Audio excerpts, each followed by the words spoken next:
Hi viewers, எல்லோரும் எப்படி இருக்கீங்க? நான் ரொம்ப நல்லா இருக்கேங்க. சமையல் ரெடி பண்ண போகிறேன்.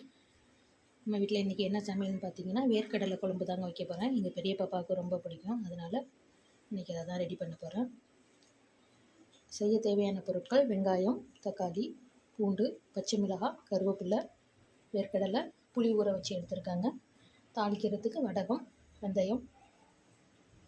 குழம்புக்கு நான் தேங்காய் அரைச்சி ஊற்றுவேங்க. அதனால் தேவையான தேங்காய் துருவி எடுத்து வச்சுருக்கேன். எப்படி செய்யலாங்கிறத பார்க்கலாம் வாங்க. ஸ்டவ் பற்ற வச்சுக்கோங்க. எண்ணெய் காஞ்சதுக்கப்புறம்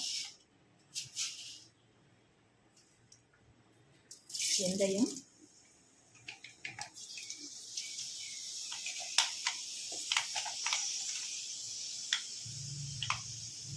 ஒரு ஸ்பூன் வடகம்,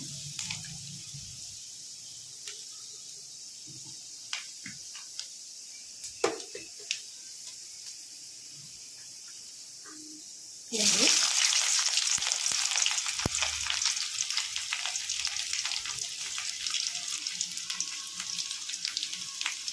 அரிஞ்சு வச்சுருக்க பச்சை மிளகாய்,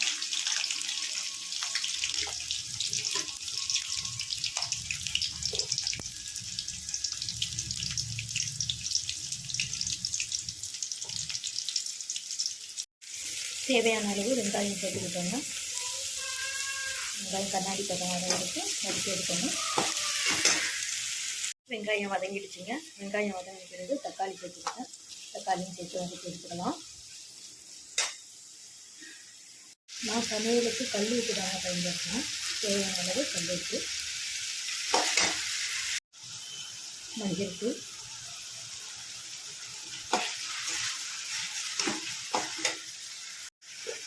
வேர்க்கடலை,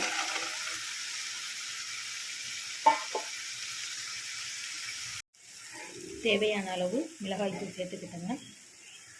உங்கள் வீட்டில் இருக்கிறவங்க எந்த அளவு காரம் சாப்பிடுவாங்கன்னு எனக்கு தெரியல. அதுக்கு தகுந்தாப்பில் நீங்கள் சேர்த்துக்கோங்க. இது வீட்டிலையே அரைச்ச மிளகாய் தூள் தாங்க. நான் தூள் எல்லாமே வீட்டில் தான் ரெடி பண்ணி வச்சுக்கேன். இது கடையில் வாங்க மாட்டாங்க. மிளகாத்தூள் போட்டு குழம்பு நல்லா கொதிச்சிடுச்சிங்க. மிளகாத்தூள் பச்சை வாசமாக போயிடுச்சு. இப்போ இந்த புளியை சேர்த்துக்கலாம்.